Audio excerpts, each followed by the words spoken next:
Huautla, Morelos, February 2024. Gabriela Marino, a seasoned history teacher, was giving her students a lesson in the garden of Benito Juarez's school. But today, she felt something unusual in the air. Sitting in front of her was a photo from the Mexican Revolution, depicting Emiliano Zapata himself. And next to it, almost like a puzzle piece waiting to be placed, was Santiago, a child who had appeared suddenly 4 years ago with a presence that seemed too profound for his age. "This isn't just a curious incident," Santiago said, rolling a die with a small, serious motion. "This is the kind of miracle the sea keeps for itself."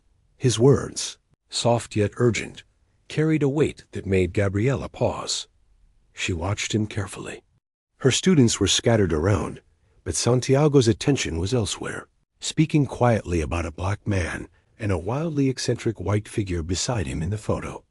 Gabriela smiled faintly, thinking it must be a child's imagination. But Santiago pressed on, describing scenes from Teotihuacan, March 1914, with such vividness it was unsettling. Then came the drawing. Javier, another student, pulled a sketch from his backpack. Gabriela's eyes widened. This was no child's scribble. It was a rough yet precise architectural plan, complete with measurements, cardinal directions, and neatly labeled areas: stables, powder room, strategy room. Gabriela felt a chill run down her spine. She knew enough about Zapata's campaigns to recognize that this knowledge wasn't ordinary. This was detailed, technical, military intelligence. "They need to see someone who can properly assess this," she said with seriousness. "I know a researcher at UNAM who studies these extraordinary cases." Maria hugged Santiago, who had remained still the entire time, staring out the window as if waiting for something. "Cases of what?" she asked nervously. Gabriela took a deep breath. "Cases of children who remember past lives with impossible accuracy. Reincarnation memories." Santiago turned to face them, his gaze steady and unnerving. "It's not memory. I never died like the books say. I need to show you the truth. I had him executed in 1917 because he betrayed the cause," Santiago said matter-of-factly. Dr. Zamora quickly typed into his computer.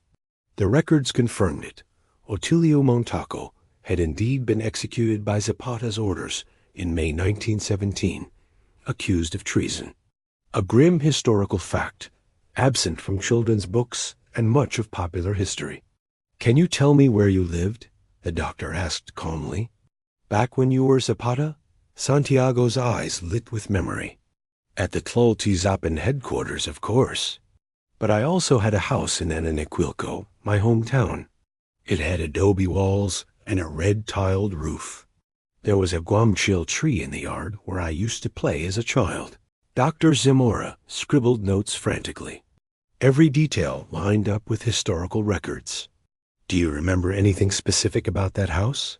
Something that's not in the books?" He pressed. Santiago closed his eyes, recalling with unsettling precision. "Beneath the floor of the main room, in the northwest corner, I buried a metal box. It had important documents, letters from other leaders, and money for the cause. I never retrieved it because I had to leave quickly when Huerta sent his troops." Maria and Javier exchanged alarmed glances. Their son was recounting things with impossible accuracy. Dr. Zamora leaned back, stunned. He knew the house in Ananequilco still existed. It was now a museum, though no thorough excavation had ever been conducted there. "Santiago, do you remember the day you died?" The question hung in the air like a bomb. The boy opened his eyes, filled with a profound sadness. "I didn't die that day. That's the lie. April 10th, 1919. In Chinamega, it was a trap. But I knew it was coming. I sent someone in my place. A man who looked like me. His name was Juan Olivares. He was loyal to the death." Dr. Zamora let his pen drop onto the table, the weight of the revelation sinking in. "This is revolutionary," Santiago said, his voice trembling slightly. Official history says Zapata was ambushed and killed at the Chinameca estate. But there have always been rumors, theories that I escaped.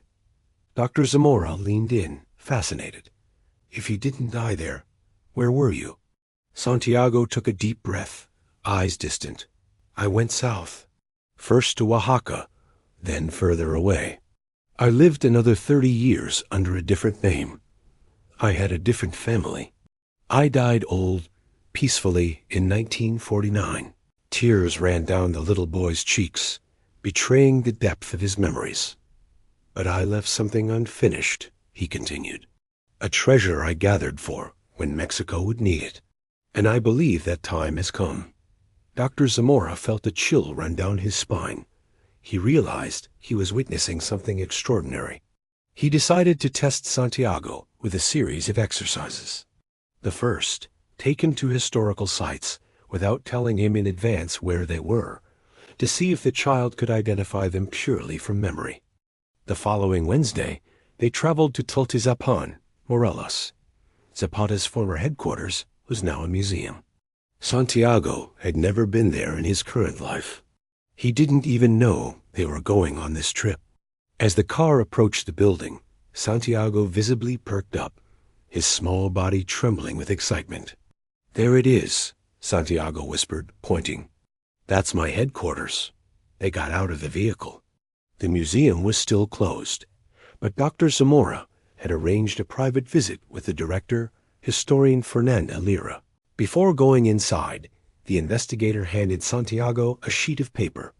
"Draw the interior for me," he said. The boy took the paper and quickly sketched a detailed floor plan. Rooms, hallways, the central courtyard. He marked one room with a precise X. "That was my office," Santiago said quietly. "That's where we planned our strategies." As they stepped into the museum, the layout matched Santiago's drawing perfectly. They walked the corridors, and the boy moved with familiarity, not the curiosity of a typical visitor. He stopped in front of a room. "I slept here." The bed was against that wall, and there was a window. But they blocked it. Fernanda Lira checked her historical records. Correct, there was a window here. It was closed off during a 1960 renovation. No public photos show it. Santiago pressed on. Entering the main office, he walked straight to a specific wall. "Behind this wall is a hidden space," he said. "I had it built in 1914 to hide weapons and documents whenever the Federals arrived." Fernanda's eyes widened. "We've never detected a hidden area here." Dr. Zamora immediately requested permission to bring in ground-penetrating radar. Fernanda, intrigued but skeptical, agreed. 2 days later, the technicians arrived with the equipment. They scanned the wall Santiago had indicated. The monitors displayed something impossible. A cavity, a hollow space, roughly 2 meters by 1 meter hidden behind the wall. Fernanda gave the order to carefully open the wall. The workers removed the modern bricks, revealing an older adobe wall behind them, and behind that, a hidden niche. Inside, they found wooden boxes, rotted and fragile with age. Opening them with extreme caution, they discovered old rifles, rusted ammunition, and documents wrapped in waxed cloth. The documents were astonishingly well preserved. Military orders, letters signed by Zapata, campaign maps, some of them never before seen by historians. Tears welled up in Fernanda's eyes. "This is a monumental historical discovery," she whispered. But Santiago was not excited. He was searching for something else. "It's not here," he said, frustration tinging his voice. "The most important document isn't here. I moved it before I left." "What document?" Dr. Zamora asked, leaning forward. Santiago fixed him with a steady gaze. "The proof that I survived. A letter I wrote in 1920, a year after Chinameca, with my signature, my seal, and a photograph. I hid it somewhere else, somewhere only I could find it." The investigator felt a shiver. They were on the brink of a revelation that could change the history of Mexico. "Where is this place?" he asked. Santiago's eyes glimmered with determination. I need to go to Anaquilco, my hometown, the place where it all began, where Emiliano Zapata was born on August 8, 1879. Dr. Zamora quickly organized the expedition. This time, they brought a full team. Dr. Patricia Soto, an anthropologist specializing in revolutionary archaeology, a cameraman to document everything, and of course, Santiago's parents. The journey from Mexico City took 3 hours. Santiago was restless the entire way, speaking little and staring out the window. When they finally entered the town, the boy began giving directions with uncanny precision. Turn right and left at the blue store, straight ahead until the church. No one had told him how to get there, yet his directions were flawless. They arrived in front of Emiliano Zapata's house museum, a modest adobe building, preserved just as it had been in the 19th century. Santiago stepped out of the car before anyone else moved. He walked straight to the entrance. The museum caretaker, Don Esteban, a 70-year-old man who had spent decades looking after the place, watched him curiously. "First time here, kid?" he asked. Santiago stared at him steadily. "No, Don Esteban. I've been here a long time ago." The old man froze. "How? How do you know my name?" "Because your grandfather worked for my family. Your great-grandfather was friends with my father, Gabriel Zapata." Don Esteban took a step back. What the boy said was true. His great-grandfather had indeed known the Zapata family, but this wasn't on any museum plaque. It was oral family history, passed down quietly. Dr. Zamora stepped in, explaining the situation carefully. Incredulous but respectful, Don Esteban let them pass. Santiago moved through the house with a haunting familiarity. He touched the walls, paused in the main bedroom. "This is where my parents slept. I slept in the back room with my siblings." He walked to that room and knelt in a specific corner, the northwest corner, exactly where he had said he had buried something. "I need to dig here, right here." Half a meter down, Dr. Soto urgently requested permission from the National Institute of Anthropology and History. Given the exceptional nature of the case, they authorized a limited excavation. The next day, armed with proper archaeological tools, they began to dig. At a depth of about 40 centimeters, they found something. An old, rusted metal box, roughly 30 square centimeters. Everyone's hands shook as they carefully lifted it. The box was sealed with ancient wax, now brittle with age. When they opened it, they found documents wrapped in waxed cloth. Astonishingly, the papers were still legible. There were letters addressed to Zapata from other revolutionary leaders: Pancho Villa, Venustiano Carranza, Alvaro Obregon. There were also currency notes from that era, now valuable, not for their face value, but for their historical rarity. At the bottom of the box lay a photograph. It showed Emiliano Zapata with a group of children. On the back, written by hand, "Anaquilco, 1916, my nephews." Don Esteban looked at the photo and burst into tears.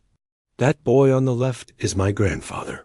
He always told us he posed for a picture with Zapata, but we never saw any proof. We used to think he was making it up." Experts verified the authenticity. The documents were real. The handwriting matched known samples of Zapata's script. The ink was consistent with the era. It was a remarkable archaeological and historical discovery, but Santiago still insisted the most important thing was missing. This was only the first hiding place. "The document that proves I survived is somewhere else." "Where?" asked Dr. Zamora. The boy closed his eyes, concentrating on Chinameca, on the hacienda where he was supposedly killed. "That's where I left the final proof." The Chinameca hacienda was one of the most emblematic and tragic sites in Mexican history. According to official records, Emiliano Zapata was ambushed and killed on April 10, 1919. Today, the hacienda stands as a museum and historical site. After the discoveries in Tlaltezapan and Anaquilco, Dr. Zamora contacted the authorities at the Chinameca site. Santiago's case had already captured media attention. Newspapers and news programs were talking about the boy who claimed to remember being Zapata. Some historians remained skeptical. Others were intrigued. The Chinamaca expedition was scheduled for April 10, 2024, exactly 105 years after Zapata's supposed death. It was a symbolic date, one Santiago himself had insisted upon. During the drive, the boy was quieter than ever. Maria, his mother, noticed how pale he looked. "Are you okay, my love?" she asked. Santiago nodded, but tears welled in his eyes. "This place, it makes me sad. So many people died here, people who trusted me." They arrived at the hacienda in the late afternoon. The sun hung low, casting long shadows across the grounds. Santiago climbed out of the car slowly, his little legs barely supporting him. Javier had to carry him. "I can't walk well," the boy whispered. "It was like that day. My leg hurt from an old wound. That's why it was easier for them to ambush me." The detail was strikingly accurate. Historical records mentioned that Zapata had a slight limp from a previous injury. They entered the hacienda. The central courtyard was preserved exactly as it had been in 1919. Santiago pointed to a very specific spot. "That was where Juan Olivares fell, the man I sent in my place. He died instantly, 17 bullets. The historical records confirmed it. The body identified as Zapata had received 17 gunshot wounds. There had always been controversy over the identification. Some witnesses claimed it wasn't really Zapata. Others insisted it was. "Where were you when it happened?" Dr. Zamora asked. Santiago pointed toward a side building near the stables. "I was waiting there. When the shots started, I escaped out the back. There was a horse ready." They walked toward the stable, now converted into an exhibition area. Santiago entered and went straight to a corner. "Under these stones," he said. "Before I left that night, I buried something here." Dr. Soto coordinated with the site administrator. This time, the authorization was granted quickly. The case had gained serious academic credibility. Archaeologists began to excavate. At a depth of about 60 centimeters, they uncovered a leather pouch petrified by time. Inside was an old military canteen and something wrapped in waxed cloth. Carefully unwrapping it, they found a sealed envelope. The wax seal bore the engraving, "Easy 1920. Wearing conservation gloves, they opened the envelope. Inside was a letter. The ink had faded, but it was legible. It was dated May 15, 1920, Oaxaca, and began, "To whom it may concern in the future. My name is Emiliano Zapata Salazar. I did not die at Chinamaca on April 10, 1919, as the books claim. I sent a brave man in my place so the revolution would have a martyr, and I could continue the fight from the shadows." Dr. Zamora felt his hands trembling as he read. The handwriting matched verified samples of Zapata's. The letter continued, "I have spent this year in voluntary exile, but I leave this letter and this proof so that one day the truth will come out. I am attaching a photograph taken yesterday showing the newspaper of this date to prove that I am alive 1 year after my supposed death." Indeed, affixed to the letter with old, now fragile adhesive, was a photograph. The photograph showed a man with Zapata's unmistakable mustache holding a newspaper. The headline was clear, El Universal, May 14, 1920. The date was visible in the image. A later forensic analysis would confirm that the photograph had not been tampered with and that the materials were consistent with photographic techniques from 1920. Santiago looked at the letter, tears streaming down his cheeks. "Now you can see, I didn't lie. I never lied." The letter and photograph sent shockwaves through Mexico's historical and academic circles. Handwriting experts confirmed that the script matched authenticated documents of Zapata. Specialists in historical photography verified that the materials, chemicals, and technique were consistent with 1920. The plant-based adhesive used to attach the photo-matched products from that era. The newspaper mentioned was real, and the May 14th, 1920 edition did indeed carry that headline. Carbon-14 analysis of the paper and cloth confirmed they dated back to the early 20th century. There was no way these materials could be modern forgeries. Yet two crucial questions remained. First, how could a 4-year-old know where these documents were hidden? Second, if Zapata survived, where did he live, and when did he truly die? Santiago had the answers. In a session at UNAM, before a panel of historians, anthropologists, and psychologists, the boy recounted his life after Chinamaca. I went to Oaxaca first. I lived in the mountains with indigenous communities who protected me. Then I moved down to Tehuantepec. That's where I met a woman. Her name was Soledad. We married in secret. I had 2 children with her. Dr. Zamora scribbled notes frantically. Do you remember their names? Manuel and Rosa. Manuel was born in 1922. Rosa in 1925. And your fake name? I went by Emilio Salazar. I worked as a corn merchant. Nobody suspected a thing. The investigators began a thorough search through Oaxaca's civil records. It was like looking for a needle in a haystack, but they had precise details. Tehuantepec, early 1920s. Name, Emilio Salazar. After 3 weeks, they found something. In the municipal archives of Tehuantepec, there was a marriage record from 1921. Emilio Salazar Romero, married to Soledad Cruz Martinez. There were also birth records for 2 children. Manuel Salazar Cruz, born in 1922, and Rosa Salazar Cruz, born in 1925. The dates matched exactly what Santiago had said, but there was more. They found a death certificate. Emilio Salazar Romero passed away on March 3, 1949. Cause of death? Pneumonia. Buried in the municipal cemetery of Tehuantepec. Santiago had been right all along. I died old, in peace, in 1949, he had said. The research team traveled to Tehuantepec. In the cemetery, they found a modest grave with a simple headstone. Emilio Salazar, 1879. Beloved father. The birth year matched Emiliano Zapata's. With judicial authorization and the consent of local descendants, they exhumed the body. The remains were taken to a forensic anthropology laboratory. The skeletal analysis revealed several crucial points. First, the individual had been between 65 and 70 years old at the time of death. Secondly, there was evidence of old healed fractures in the right leg. Zapata had sustained multiple injuries throughout his military career. Thirdly, dental analysis revealed gold work in 2 molars.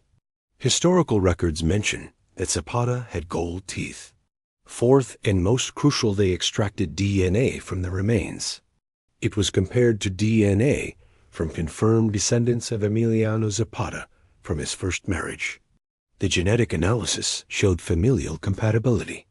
While not conclusive on its own, combined with all the other evidence, the proof was overwhelming. Emiliano Zapata did not die in 1919. He lived another 30 years under a false identity. And now, 105 years later, the truth has been revealed by a 4-year-old boy who shouldn't have known any of this. But Santiago still held one secret, the most important of all. The revelation that Zapata had survived shook Mexico to its core. It became international news. History books would need rewriting. Monuments would have to include new plaques. The national narrative about one of its greatest heroes had changed forever.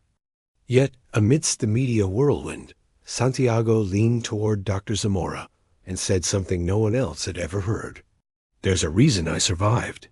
A mission I never completed, and that's why I returned. They were alone in the investigator's office. Santiago sat in a large chair, making him seem even smaller, yet his eyes held that same unsettling depth. What mission? The doctor asked softly. For years, we collected funds for the revolution. Gold, silver, jewelry donated by the people. Weapons we purchased. I kept it all in a safe place. It was meant for when we want to build schools and hospitals in the villages. But when I faked my death, I couldn't retrieve it. I was under too much surveillance. Santiago leans forward, his small frame tense with intensity. That treasure, it's still there, waiting. And Mexico needs it now, for the indigenous communities, for the farmers, for those who still fight for the same causes I once defended. Dr. Zamora shivers at the weight of the confession. Are you saying there's a real treasure hidden? Yes, Santiago replies, his voice firm, and only I know where it is. Over the following weeks, Santiago collaborates closely with historians and cartographers. He draws maps, describes locations, provides coordinates based on natural landmarks that existed a century ago. He speaks of a cave in the mountains of Morelos. It's near a small settlement called Huautla, he explains. In 1918, it was remote, uninhabited. The boy outlines the route with details impossible for someone who has never been there. There's a rock formation that looks like an eagle with outstretched wings. From there, you walk north 200 steps. You find a stream, follow it upstream to a small waterfall. Behind the waterfall, there's a cave. The investigators deploy drones and satellite imagery, scanning the terrain to locate the eagle-shaped rock formation. Every instruction Santiago gives is precise, as though he's recalling it from memory rather than imagining it. They find it exactly where Santiago described. It's a breathtaking natural formation that truly resembles an eagle. An expedition is organized, this time including the National Institute of Anthropology and History, federal authorities, and a notary. If there really is a historical treasure, it must be documented and protected properly. Santiago insists on going. His parents hesitate, but the boy is resolute. I need to be there. I need to make sure it's used for the right purpose, he says firmly. On the day of the expedition, 20 people climb the mountain. The terrain is rugged, but Santiago navigates with an unsettling certainty. They reach the stream and follow it upstream. After about 40 minutes, they discover a small hidden waterfall, concealed by dense vegetation. Behind the cascading water, there is a dark opening, a cave. Equipped with high-powered flashlights and caving gear, they enter. The cave stretches roughly 30 meters into the mountain. At the far end, a partial rock collapse blocks the way. Santiago points behind the rocks. It's there. The workers carefully remove the stones, noting that they were deliberately stacked to block access. After 2 hours of painstaking work, they uncover a hidden chamber. Inside, covered with old, brittle waterproof tarps, are wooden boxes. When they open the first box, a glint of gold reflects their lights. In total, the cave contains 17 boxes, some rotting wood, others rusted metal, but all meticulously sealed over a century ago. The team documents each box before opening them. Cameras record every step. The inventory is staggering. The first box contains gold and silver coins from the Porfirian era, gold pesos from 1910 centenarios. The coins now hold immense numismatic value, far beyond the worth of the metal itself. The second box contains jewelry, rings, necklaces, bracelets. These are not extravagant aristocratic pieces, but humble treasures from ordinary people. Simple gold, silver, some adorned with small stones, donations from the townsfolk meant to support the revolution. The third and fourth boxes hold silver bars, each stamped with the seals of early 20th century Mexican mines. Boxes 5 through 9 are filled with weapons, Mauser rifles, pistols, ammunition. Rusted yet preserved by the cave's dry environment, these are artifacts of immeasurable historical significance. Boxes 10 through 14 contain documents, military maps, battle orders, correspondence between revolutionary leaders. Some of these papers were thought lost by historians. Box 15 is different. It holds ledgers and meticulous records of donations, expenditures, and weapons purchases. The handwriting is unmistakably Zapata's. The documents reveal an administrative sophistication few would associate with a guerrilla army. But boxes 16 and 17 are the most astonishing. They contain property deeds, hundreds of documents granting land to indigenous communities and peasant families, many signed by Zapata himself as revolutionary authority. Some of these were never executed, as Zapata's supposed death had prevented their legal finalization. El Dr. Zamora calcula mentalmente el valor. En términos monetarios, las monedas y metals preciosas valen millones de dólares, pero el valor histórico es incalculable. Este es el tesoro de guerra de Emiliano Zapata, escondido en 1918, cuando la revolución no había terminado. Preservado esperando un futuro que nunca llegó hasta ahora. Santiago observa todo en silencio. Cuando terminan el inventario, el niño finalmente habla. Este dinero no es mío, nunca fue mío.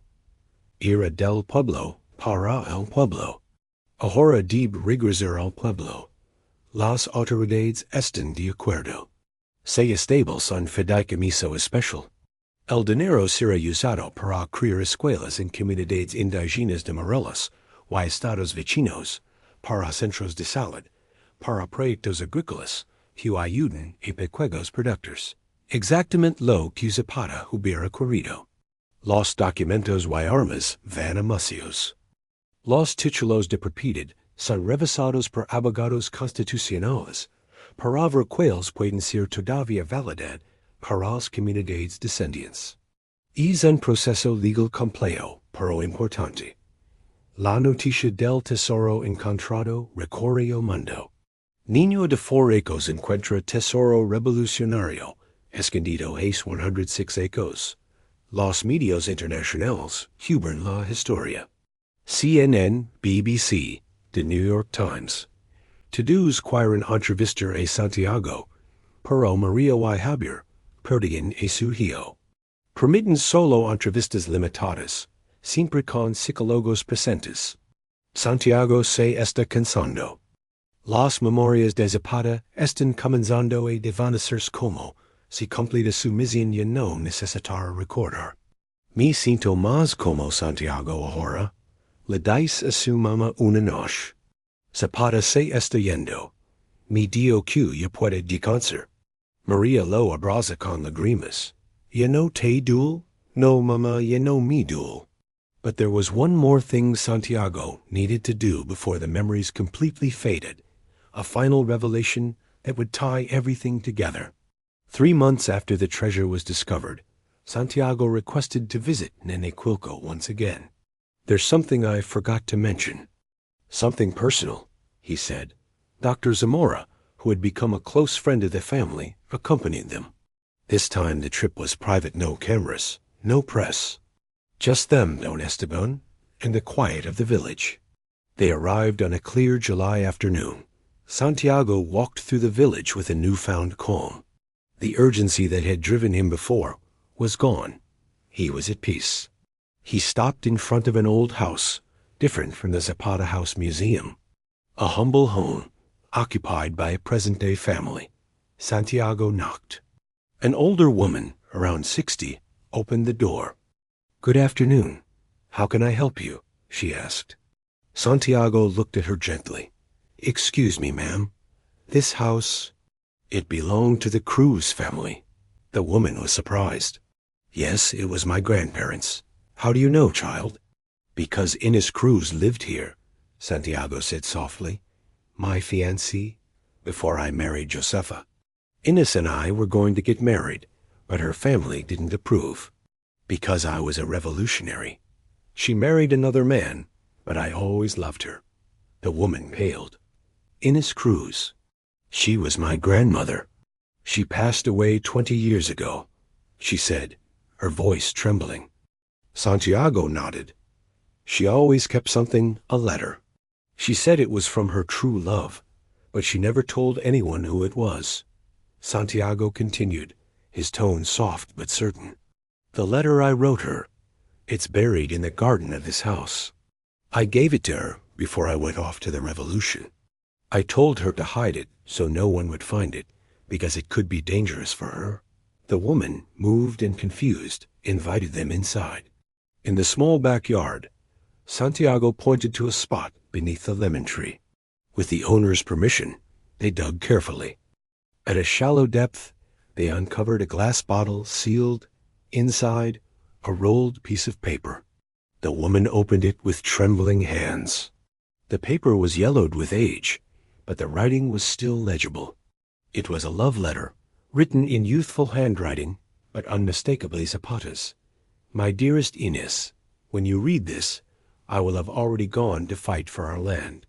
I do not know if I will return, but I want you to know that you are my first true love. Forgive me for choosing the revolution over you. Mexico needs me, but my heart will always belong to you. If I survive, if one day there is peace, I will return for you. Yours, Emiliano. The woman wept quietly.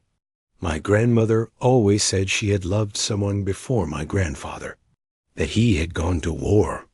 We thought it was just youthful infatuation, nothing serious, but it was. Zapata, Santiago took the woman's hand gently. She was happy with her family, he said, a faint smile crossing his face. I also found love later, first with Josefa, and then with Soledad. But Inés held a special place.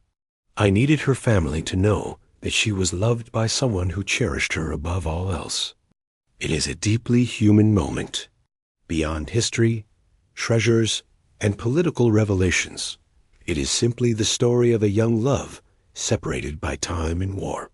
That night, back at the hotel, Santiago was unusually quiet. Maria tucked him into bed. Are you okay, my love? She asked. Yes, Mom, he replied. Zapata is telling me that it's over, that he can go, that he's completed everything he needed to do. Maria gently stroked his hair. And how do you feel? Santiago smiled.